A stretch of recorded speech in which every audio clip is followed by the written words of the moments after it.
Jornalista não gosta de números. Há controvérsias. Se isso fosse uma verdade absoluta, o que seria do jornalismo econômico, onde os profissionais de imprensa precisam informar e muitas vezes traduzir sobre tantas questões que afetam não apenas negócios, mas vidas?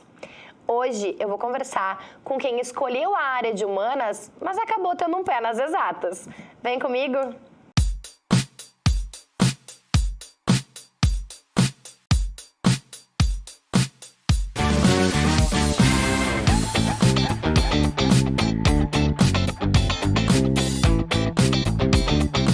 Planilhas, índices, conhecimentos gerais, visão macro, visão micro. Muitas são as ferramentas necessárias para ser capaz de traduzir para a sociedade as questões econômicas. E hoje eu recebo os meus convidados que entendem muito sobre isso e que escolheram, inclusive, essas áreas para serem traduzidas, para serem a tecla SAP da sociedade. Sejam muito bem-vindos, Almir Freitas, da Rádio Guaíba, e Guilherme Collin, do Jornal do Comércio. Obrigado. Bom dia, Márcia. Inclusive, o Almir retornando, né, ao Fala Mercado, depois de bastante tempo. Bastante tempo, um dos primeiros Fala Mercado sobre assessoria. Exatamente.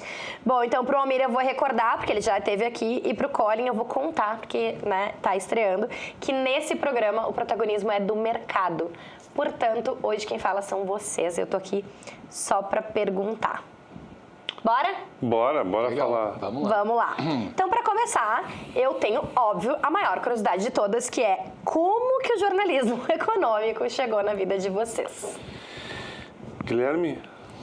Vamos lá. Bom, eu, na verdade, não comecei com jornalismo econômico, né? Tive diversos, trabalhos no jornalismo. Sempre gostei de números desde criança, assim, de matemática, depois com futebol, a tabela do Brasileirão. Olha, né? só. Sempre curti bastante. Mas a minha formação é nas humanas, sou formado em letras e jornalismo. E queria fazer jornalismo esportivo, inclusive. Era meu desejo de trabalhar com rádio e com jornalismo esportivo. Acabou que eu nunca trabalhei com nenhum dos dois. Eu ia dizer, foi pro impresso e pro econômico.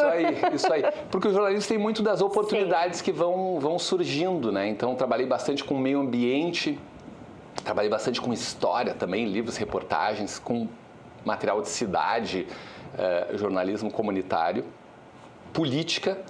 E aí, nos últimos 10 anos, um pouquinho mais, estou nessa área do jornalismo econômico, que eu acho que eu sempre tive alguma afinidade, assim, exatamente por sempre gostar de números, né? Então, nos diversos momentos aí que eu trabalhei, por exemplo, com política, sempre gostava dessa parte, assim, também de contas públicas, aí tem uma manchete, se a gente pegar os números da arrecadação. E aí, acho que foi uma coisa, assim, relativamente natural que foi acontecendo. E até surgir, então, para mim não é assim um bicho de 7 cabeças, vai trabalhar na parte econômica, é uma parte assim muito relacionada a números, enfim, também é verdade. Mas eu gosto e acho que é interessante também que está em sintonia com o momento atual do jornalismo, dos desafios do jornalismo, que é de buscar cada vez mais provar e comprovar a sua precisão e a sua relevância. Eu acho que o jornalismo econômico tem muito disso também, de trazer esses dados. Então, não foi uma coisa planejada que aconteceu, mas que ao longo da trajetória foi surgindo e hoje nem doeu. Não, nada. Não teve nem dor. Não. E, bom, eu acho que assim, o jornalista, de uma maneira geral, ele precisa ter uma visão ampla, né? Conhecimentos gerais. Então, acho que desde os primeiros estágios, quando a gente faz clipagem, aí começa a ler todos os jornais, que eu acho que é um super exercício, né? Ali já começava a me familiarizar mais. E aí depois, né, ao longo da vida, foram surgindo oportunidades e hoje é um tema assim, que eu curto bastante. E para ti, Almir? Sabe que recordar é viver, né? Então, vamos lá para trás, assim. Eu também não comecei com o jornalismo econômico. Na verdade, eu comecei com a editoria de geral, fazendo a cobertura do movimento sindical aqui no Rio Grande do Sul. E trabalhava junto com expoentes do jornalismo hoje que lideram os escalões do jornalismo do Grupo RBS. E lá eu comecei fazendo cobertura de geral. E naquele período eu tinha jornada dupla, eu trabalhava numa rádio, na Rádio Pampa, e depois no Jornal Zero Hora. Dali eu tive um convite para ir para o Grupo Gazeta Mercantil. E aí sim começou o cenário voltado para a economia. A Gazeta é bem voltada realmente para o econômico. Que vamos explicar para as pessoas, é um jornal que não existe mais, tá? Perfeito. Só isso, um jornal que as fotos eram em pena de... eram construídas em penal. E depois dali eu comecei a trabalhar na editoria de rural, tinha do setor agrícola, e depois migrei então para a economia, já voltado para isso aí, já com o jornal Diário do Sul, que foi o jornal que surgiu aqui do grupo Gazeta Mercantil, que teve aqui no Rio Grande do Sul. E a gente passa por uma série de coisas. Depois eu voltei para 0 Hora, depois, quando encerrar as atividades do Diário do Sul, voltei para 0 Hora e aí eu voltei para a editoria de economia. E no jornalismo econômico, o Guilherme sabe disso, a gente vem mudando ao longo dos últimos anos, né?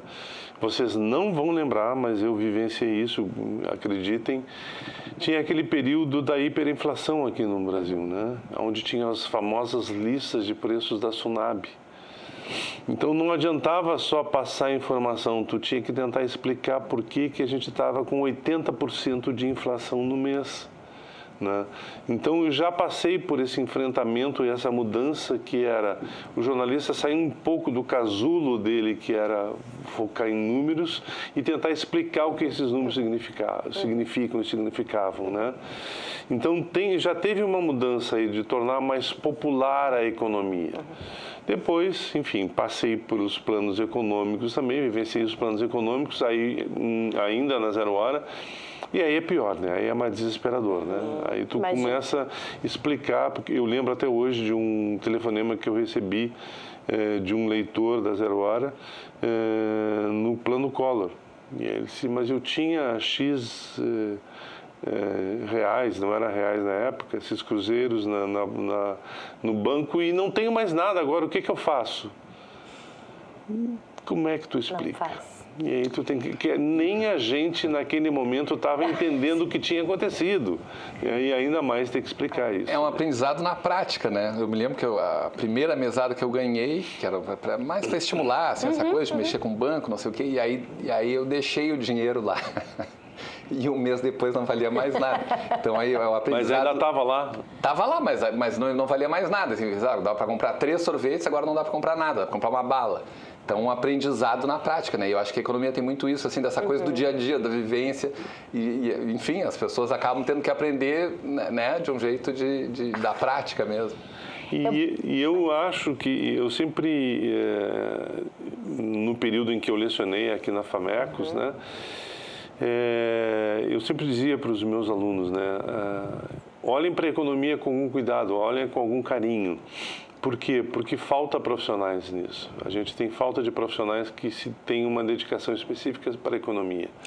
E aí eu lembrava de um empresário com quem eu convivi durante muito tempo, que ele era um empresário do varejo e ele vendia a crédito e dizia que as pessoas precisavam atrasar o pagamento, porque quanto mais atrasasse, mais juros ele ganhava e isso era ideal. E quanto mais as pessoas entenderem que isso, ele mais permaneceria à frente do negócio. E eu tento trazer isso para mim. Quanto mais as pessoas não adorarem, não curtirem o jornalismo econômico, mais eu vou ter que ficar por aqui. Parece a minha mãe dizendo, quanto mais as pessoas enlouquecem, mais pacientes eu tenho, né? Então, é mais ou menos a mesma mais lógica. Ou menos isso. Mas eu preciso perguntar para vocês, assim, vocês falaram, nenhum de vocês fez faculdade para trabalhar com jornalismo econômico, né? E o Almirene disse que cada vez menos a gente tem pessoas que entram dizendo, não, eu vou trabalhar para traduzir números, né? Então eu queria, assim, quando a gente entra no jornalismo, a resposta normalmente é de estar fugindo dos números, né? Assim, eu fiz jornalismo porque eu gosto de ler e escrever. Eu fiz jornalismo porque eu não gosto de exatas. O que aconteceu com vocês, assim, que Tava ali no jornalismo, estavam nas humanas, estava na geral, estava em cidades, em outras, e aí o jornalismo cai e vocês gostam, né? Na verdade, a minha pergunta é essa. O que aconteceu que vocês gostaram dos números? Para mim foi senso de oportunidade. Tá. Tive a oportunidade de entrar no agronegócio, no período, que a gente mistura um pouco da economia com o setorial, né? E eu lembro que a minha primeira matéria no agronegócio, eu fui para uma cabanha de gado leiteiro, que naquele momento eu não sabia o que significava gado leiteiro. Para mim, gado era gado, né? Leite era leite. E aí eu peguei o capataz, quando eu cheguei lá, ele olhou para mim e viu, né? Ele não entende nada do que ele vai escrever. Então, senta aqui, meu filho, almoça comigo. E ele me deu a minha primeira aula no agronegócio. E a gente vai muito disso, né? E aí vai o senso de oportunidade te dando a proximidade com números. Eu sempre digo, não sei se o Guilherme entende assim, mas a gente é um tradutor. Total. A gente pega a informação e traduz para quem vai consumir ela, né? E isso está no negócio jornalismo hoje, né? Tá no streaming. Tu tem que tentar traduzir a informação para ganhar a audiência de quem está nos assistindo. E esse é o negócio nosso. E para ti, Guilherme, tu já tinha, né, falou ali, tinha um pouco já de intimidade com os números, né? Só pegar um gancho dessa parte de traduzir, assim, que é um negócio que eu brigo bastante, especialmente agora que tenha, né, essa cada vez mais os textos difundidos no online, que não tem uma limitação de espaço, que é um exemplo, assim, bem simples, que é a questão das siglas, né? No jornalismo, no impresso, se adotou muito o uso de siglas, por questão de espaço, né? Não tem espaço, então vou botar lá siglas.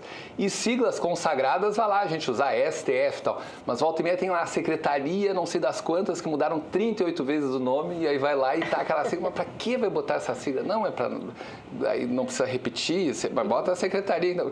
Então, às vezes, tem até o uso do jargão, às vezes é difícil. O jornalista convive muito com as fontes, acaba querendo adotar, né? Usando naturalmente, assim, aquele jargão, mas tem que ter sempre...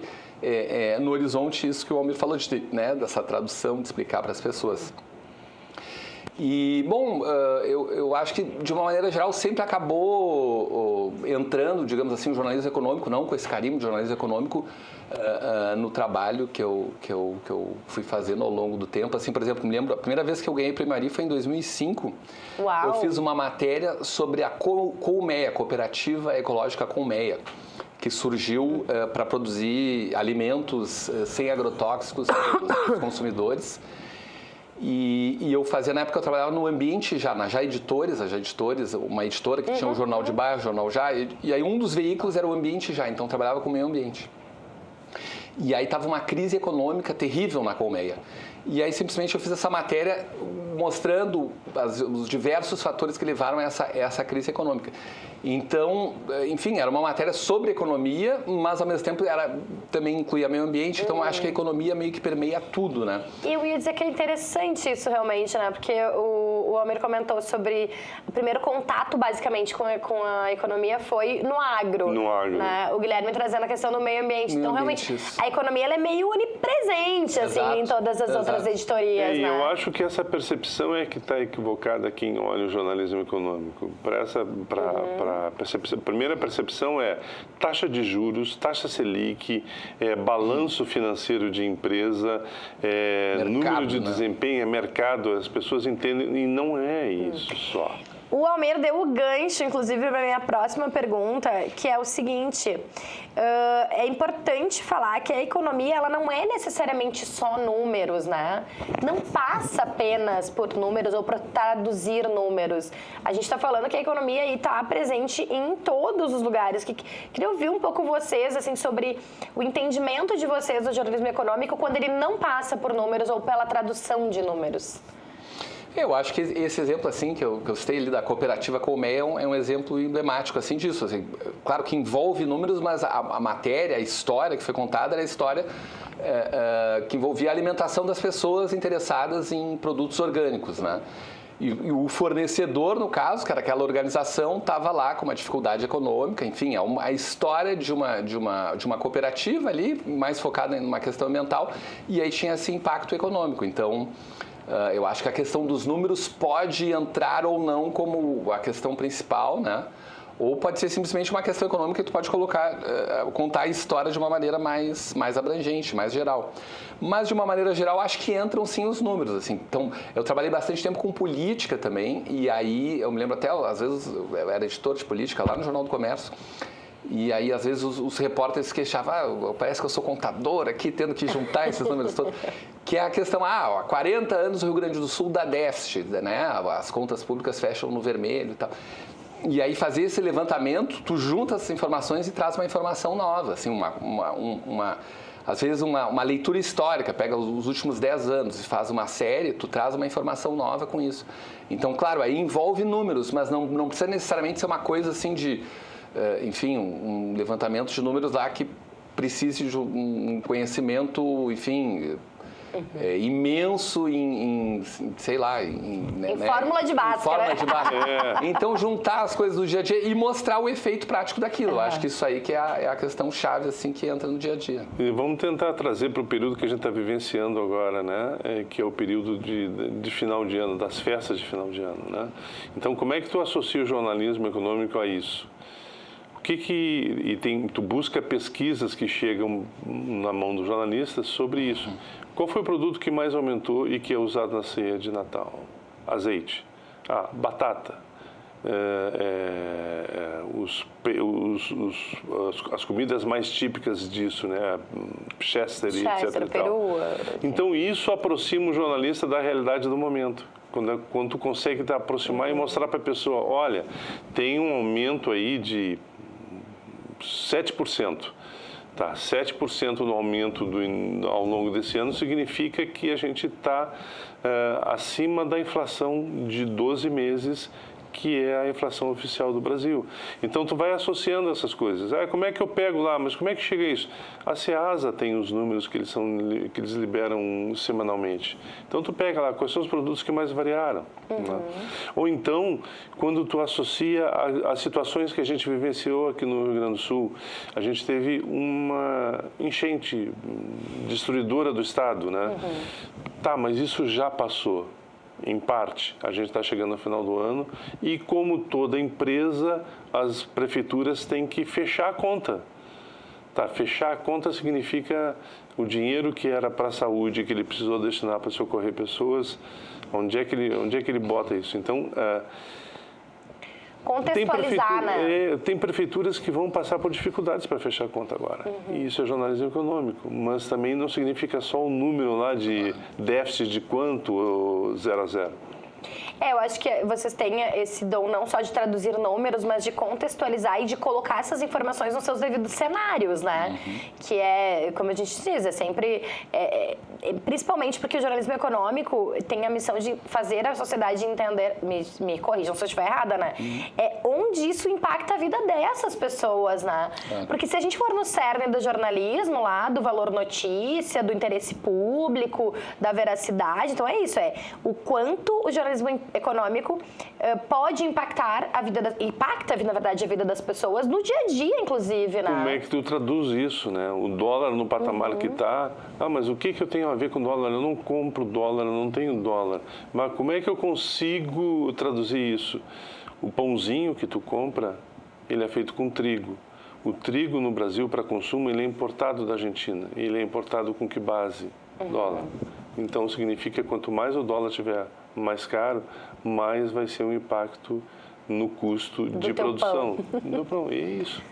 Eu acho que também tem isso que a gente estava falando agora, até no início, tem jornalismos econômicos no plural, né? Que tem parte do agro, parte do mercado. E também tem públicos e contextos diferentes, né? Todo texto ele tem que estar ali ligado ao contexto. Então tem esse jornalismo econômico de fato assim voltado para o grande público, para essa tradução também.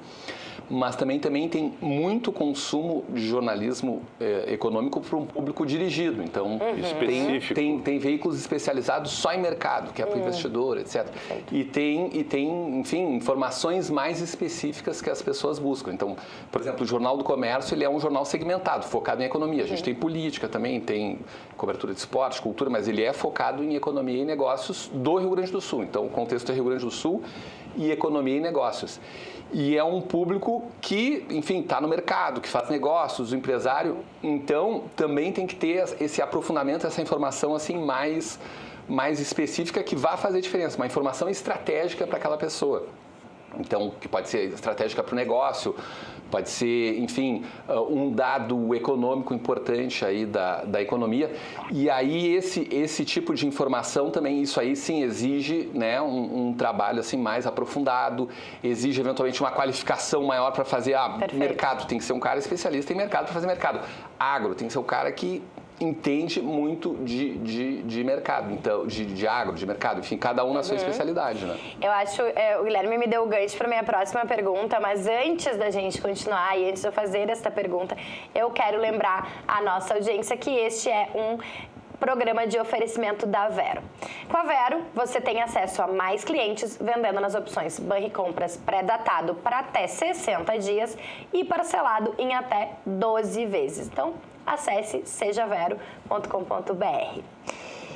O Guilherme falou ali sobre tem que ter uma especificidade aqui, uma fonte especializada ali. O jornalismo econômico, ele fala desde o preço do pão, do tomate, né, do quanto aquilo vai impactar, até o investimento na Bolsa de Valores, até o impacto no agro. Eu queria entender de vocês, assim, por onde vocês buscam esses conhecimentos, né? Porque, ainda que seja uma área especializada, também é uma área extremamente generalista, né? Porque vocês precisam também entender de um pouco de... Vocês precisam cobrar o escanteio, cabecear isso aí para morar dentro do jornalismo econômico. Então, quais são as fontes de conhecimento de vocês? Não, acho que não muda muito, mesmo eu estando num veículo que é rádio e o Guilherme num veículo que é impresso, não muda muito. Tu tem hoje fontes específicas em relação a isso. Então, passou a reforma tributária no Congresso Nacional, teve um aumento do imposto, isso é objetivo, está vindo lá, tem a cobertura local por meio de uma estrutura própria, ou tu tem agências de notícias que te repassam isso. Como é que eu faço diferente? Eu posso fazer diferente ouvindo uma fonte local, para dar uma contextualização naquilo que tem. Mas tu tem um grupo de agência de notícias, mas tu tem também instituições setoriais que te permitem ou te oferecem informações mais qualificadas. A gente tem aí FEComércio, Fiergs, Farsul, Federasul, que tem um conjunto de informações e de pesquisas que te dão uma interpretação. Olha, está faltando mão de obra, a mão de obra está desqualificada. Então, tu pode olhar para esse conjunto de informações e ter uma leitura disso e fazer uma amplitude na tua cobertura diária. Eu acho que é isso. A informação, ela chega no jornalismo econômico ou no jornalista econômico, através de uma série de players que orbitam esse mercado que te oferecem essa informação. Tu precisa fazer uma leitura, fazer um filtro e tentar ter um olhar de notícia. E aí volta para aquela questão que tu falou, de noticiabilidade sobre a informação. Eu achei interessante que o Homer falou assim, do olhar específico, né, esse diferencial que é super importante. E a gente também busca isso, às vezes, com informações que nós mesmos publicamos através de um trabalho que a gente chama de jornalismo de dados. Né? O que é o jornalismo de dados? A gente pega informações que estão ali disponíveis, cruza essas informações e traz informações novas, né? Então, claro que tem esse contexto da notícia econômica local do Rio Grande do Sul, mas a gente busca trazer informações estratégicas novas, que não estão necessariamente circulando, né? Então, vou dar um exemplo assim, de uma informação. Quase todas as edições a gente publica uma notícia de um investimento no Rio Grande do Sul. Ontem a gente deu a um centro logístico novo que abriu lá em Gravataí, está investindo 100 milhões de reais nesse condomínio logístico. No outro dia foi uma rede de supermercados que comprou supermercados de uma outra rede e vai investir outro valor para ampliar a sua rede no Rio Grande do Sul. Isso todo dia é uma informação interessante, importante, que tem um impacto naquele momento para aquela rede, para o concorrente, para as pessoas que compram no supermercado. Mas nós pegamos as informações que a gente publica ao longo de todo o ano desses investimentos e começou a juntar isso tudo num produto novo que chama Anuário de Investimentos do Rio Grande do Sul. Então, a gente faz um recorte específico, né? Rio Grande do Sul, o critério também a partir de 10 milhões de reais e aí faz essa soma e tem ali um dado novo da economia. Ó, no Rio Grande do Sul, ao longo desse ano, teve X de investimento. Como a gente já está fazendo esse trabalho, agora está indo para a 7ª edição, a 7ª temporada, a gente cruza essa informação, dá para comparar. Ó, em 2018 foi menos ou mais que 2019? Está subindo esse gráfico? Não, agora parou. Na pandemia deu uma parada. Agora já consegue ter Exatamente. um corpo para fazer essas informações cruzadas. E essa informação que o Guilherme menciona, esse circuito, ele é importante. Por exemplo, nessa crise do dólar que a gente está vivenciando, para as pessoas, para o cidadão comum, mas eu tenho, de novo, o que eu tenho que ver com isso? Sim, né? 2,9%, o que muda a minha vida? Mas eu posso informar ele que em uma semana o Banco Central jogou no mercado 12 bilhões de dólares para tentar conter o preço. Aí, mas de onde é que vem esse dinheiro do governo? Esse dinheiro vem das reservas internacionais do país, que estão lá em X bilhões de reais, ok? E quando eu tiro, aí é mostrar o raciocínio. É como na nossa vida, se eu tiro o dinheiro da minha reserva, eu deixo de ganhar rentabilidade e eu vou esvaziando. O bolo é um só, né? Se eu, conforme eu vou tirando cada vez mais, eu vou perdendo mais, perdendo rentabilidade. Então, fazer essa tradução e sempre mencionar, resgatar lá a informação que tu deu ao longo do ano. Quanto foi o aumento do azeite no ano? Foi X. Quanto foi, qual foi a recuperação do setor pós-enchente? E aí tentar explicar, e a gente vivenciou aqui uma série de balanços das entidades, né, empresariais. No Rio Grande do Sul a gente vai ter um período interessante agora. Vai crescer em 2025? Vai, porque a base é fraca. Aí tu explica para o leitor ou para o ouvinte por que a base é fraca. Porque a gente passou abril, maio, ali do zero. Ou então tudo que crescer a partir do zero é grande, né? E ao longo dos meses depois houve uma recuperação. Então, a gente explica, a gente tenta explicar o máximo e tenta buscar dados lá. Olha, lá em maio foi, segundo a Fiergs, 94% das indústrias foram afetadas de alguma forma. Significa que só 0,6%, né? 6% não foram afetadas. Né? Então, a base é zero. E sendo a base zero, qualquer crescimento é expressivo. É importante. Vocês estão falando aqui em jornalismo de dados e estão falando sobre bases também, né? Base para comparações, para poder fazer essas exponenciais. A tecnologia afeta vocês? A tecnologia ajuda vocês nessa tradução de economia para o público? Olha, eu acho que agora a inteligência artificial, que é a bola da vez, né? Ela nada mais é do que essa junção de muitos dados e traduzir em alguma coisa que resolva determinado problema. Então, por exemplo, na indústria tem lá um determinado problema na linha de produção, se tu vai lá corrigir ele manualmente, vai dar um trabalho maior, tem que analisar todos aqueles produtos que passaram pela linha, ver qual é o tipo de problema que dá. E aí, fazendo um monte de fotos, a inteligência artificial vai lá, processa tudo e dá um resultado diferente. Então, isso eu acho que ainda é um trabalho incipiente, mas que daqui a pouco vai começar a ser implementado e vai ajudar, né? A gente, por exemplo, agora, esses últimos 2 anos, a gente trabalhou com um projeto que chama Mapa Econômico do Rio Grande do Sul, que junta dados dos 497 municípios do Rio Grande do Sul. Isso aí dá uma trabalheira, assim, processar esses dados, listar eles todos de PIB, de população. E é um trabalho que a gente faz muito ainda dessa forma mais manual, digamos. Então, acho que esse é um tipo de tecnologia que daqui a pouco pode ajudar no processamento de dados, né? O jornalismo de dados usa muito isso, assim, de extração de dados, pega aquele monte de PDF junto. Mas são ferramentas que vão sendo... Tem que primeiro aprender a utilizar essa ferramenta e aí depois eu acho que pode ser utilizada, assim, no dia a dia, no trabalho, como um facilitador, não como a fonte, digamos assim, sim, né? Como sim. uma ferramenta, em resumo, como uma ferramenta. Eu acho que é uma coisa... Outro exemplo, assim, mais simples, que é o da decupagem de uma gravação. A gente faz uma entrevista de 1 hora, depois vai lá decupar aquela gravação, às vezes uma frase é a manchete, então tem que ser ipsis literis, exatamente aquele termo, e é uma trabalheira fazer aquela decupagem. Agora já tem N programas assim que tu coloca lá, ele já faz aquela transcrição praticamente imediatamente, tu tem que fazer uma revisão. É um exemplo bem objetivo de uma tecnologia que facilita o trabalho. Em vez de gastar 3 horas fazendo aquela decupagem, tu vai gastar meia hora. Tem um outro viés disso, Márcia, que é o seguinte, a tecnologia, ela não te atrapalha, ela te desafia. Por quê? Porque a informação é uma só e é oferecida para todos os profissionais e todos os canais, né? Ela chega mais rápido em alguém que tem mais fontes nessas instituições de informação e ela faz com que tu tente identificar o seguinte: quem é o meu público? O meu público é classe C, classe D, classe B, classe A. O que ele quer ouvir?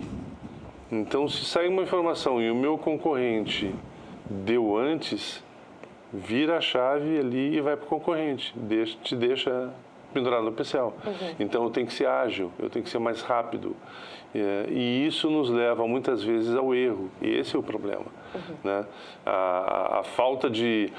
Eu sempre dizia para os meus alunos, né? 14,7 bilhões é uma coisa, 14,7 bilhões é outra.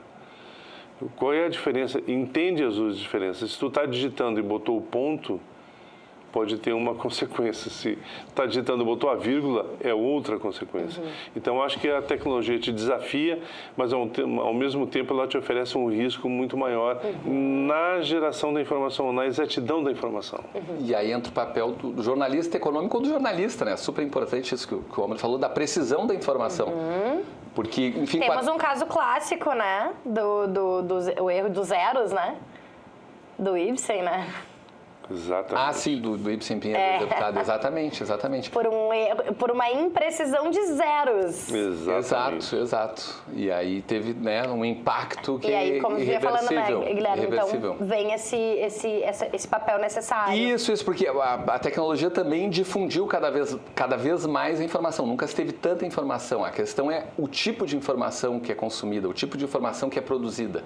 E aí entra o papel do jornalista econômico ou do jornalista, de uma maneira geral, de fazer essa depuração, essa checagem e essa comprovação. E aí eu acho que a tecnologia tem que ser uma ferramenta para ajudar nessa precisão e não para fazer uma coisa mais, mais rápida e que tenha eventualmente alguma imprecisão, especialmente nesse momento em que o jornalismo é cada vez mais cobrado, como tem cada vez mais vozes, né? Qual é a tua diferença? Não, é que eu estou fazendo aqui um trabalho de jornalismo profissional, uma informação com responsabilidade, tá bom. E qual é a credencial disso? A informação precisa, correta, checada. Então, isso eu acho que é fundamental. Na verdade, eu acho que a gente vive um momento de muito reconhecimento da sociedade do valor do jornalismo, né? Se a gente passou um tempo... isso eu venho falando bastante episódios, assim. Se a gente passou um tempo numa crise do jornalismo, que na verdade era a crise da credibilidade, né? E acho que a entrada das redes sociais acirrou ainda mais essa crise. Pandemia, enchentes, suas consequências vem mostrando para a sociedade essa necessidade do jornalismo sério, de precisão, de checagem, de informação correta. E no jornalismo econômico é isso, um ponto, uma vírgula, um zero a mais ou fora do lugar, a informação está errada. E eu diria outro detalhe que eu acho muito importante, que é o entendimento e o prejuízo que a pressa pode te oferecer. A inteligência artificial tem criado factoides ou fake news, né, de frases ou depoimentos de autoridades criados a partir com a ideia, com o objetivo de criar uma confusão, e a gente vivenciou agora recentemente frases atribuídas ao futuro presidente do Banco Central, Gabriel Galípolo, que ele teria feito alusões à questão que envolve os BRICS, né, os bancos dos BRICS, e gerou um desconforto no mercado. Aí foram descobrir que era fake news, que não era verdade. Tá, mas se alguém interpretou aquilo como uma necessidade rápida de transferir para o ouvinte ou para o leitor, criou um sério problema, né? Bom, a gente vai se encaminhando para o final e eu queria muito ouvir de vocês, assim, teve alguma matéria, vocês falaram, né, falou da matéria do agro, que foi como começou, o Guilherme citou de ambiente, da colmeia. Teve alguma matéria já no jornalismo econômico, já estabelecidos com a área específica, que marcou muito a carreira de vocês? Seja pela dificuldade de construir a matéria, ou seja porque vocês alcançaram o objetivo, ou seja porque, sei lá, teve um reconhecimento. O Guilherme citou o Prêmio Ari, o Almir esse ano é o jornalista econômico, né, do Corecon, do Conselho de Economia. Então, teve alguma matéria que marcou a carreira de vocês por algum desses itens especificamente? Quer dizer, não, a pergunta não é teve, é qual foi? Porque com certeza teve. Eu vou voltar lá a um momento que o Brasil vivenciava, que é no final da década de 80, e eu, trabalhando para a Gazeta Mercantil, fui fazer uma matéria com a venda de terras no norte do estado.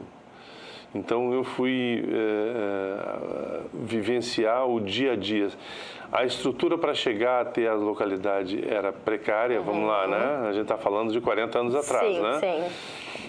Conversar com as pessoas, e aí eu tive o prazer de ter comigo um fotógrafo chamado Genaro Joner, né, que fez uma bela foto de um agricultor na frente do cartório, onde ele foi entregar as terras por uma dívida. Então, eu consegui acompanhar o início lá do embrião que era o movimento Sem Terra, justamente fruto do processo de venda de terras naquela região. Foi bem interessante, é uma coisa que eu guardo comigo, que é bem importante. Na verdade, é interessante que a menção que tu fizeste nem foi a matéria em si, né? Mas o registro fotográfico de algo que traz uma memória quase afetiva, né? Daquele momento. Que isso é um pouco do que a gente vivencia, né? Inclusive no jornalismo econômico. A foto... Fotografias. A foto...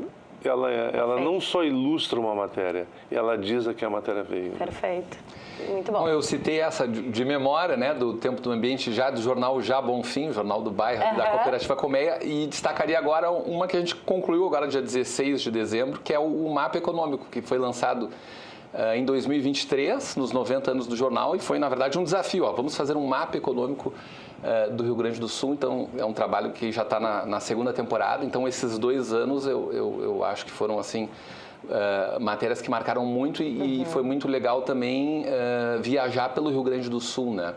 Legal. Porque a gente tem muito no jornalismo econômico informações que a gente busca, capta, junta, cruza, mas nada como ir ao local. Então, a gente visitou aí 10 cidades, polos, digamos assim, do Rio Grande do Sul, ouvindo as lideranças regionais. Então, isso foi realmente muito legal, assim, ter essa visão local, indo lá, por exemplo, no norte do Rio Grande do Sul, que eu conheci há pouco, tive em Passo Fundo, tive em Erechim. É um negócio impressionante, assim, uma região como está crescendo, como tem e como é diversa a economia do Rio Grande do Sul. Isso é um negócio que já se tinha ideia, mas indo dos locais e fazendo esse trabalho aí que está sendo feito nesses últimos 2 anos, a gente percebe que não tem uma região que aqui é homogênea, a economia é basicamente só a produção de leite. Não, todos os lugares têm uma infinidade de atividades, isso é um ativo, uma riqueza do Rio Grande do Sul. Sim. E enfim, eu destacaria esse trabalho, assim, que é realmente, assim, recompensador e um aprendizado muito legal. O que eu achei interessante é que ambos falaram de experiências e de algo que marcou, fazendo o que todo jornalista deveria fazer, e a gente sempre fala isso, que não há tecnologia que substitua gastar sola de sapato, né? Então, o Almir está falando verdade. desse... Bom jornalismo se faz na rua. Se faz na rua, né? Nada como olho no olho. O olho no olho. Gente, muitíssimo obrigada. Adorei a nossa conversa. Hoje eu queria muito nessa missão de desmistificar um pouco desse ranço do jornalista com os números, que não é real, ou pelo menos para alguns jornalistas não. Então, muito obrigada por compartilharem com a gente tantas experiências, opiniões e preferências. Grande abraço a todos. Espero que curtam esse nosso papo. Eu que agradeço, foi um prazer. Para vocês que ficaram com a gente até o final, muito obrigada pela sua companhia e audiência. E lembrem, claro, aquelas nossas orientações básicas. Vai no nosso canal, curte, comenta, compartilha, te inscreve e ativa o sininho do YouTube para ele te avisar sempre que tiver conteúdo. E aqui no Fala Mercado, como vocês sabem, sempre tem, porque nosso programa é semanal. Então, eu te vejo semana que vem. Tchau, tchau.